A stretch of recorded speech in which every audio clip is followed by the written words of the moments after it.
ल आज हामी कति दिन होला सायद हामी आज 15औं दिन 16औं दिन होला 14औं दिन हो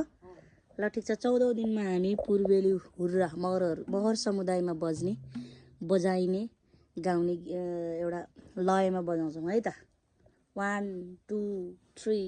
गो दिनाङ दिनाङ दिनाङ ना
वानमा छोडिदिनु भनेको टुङ गर्ने को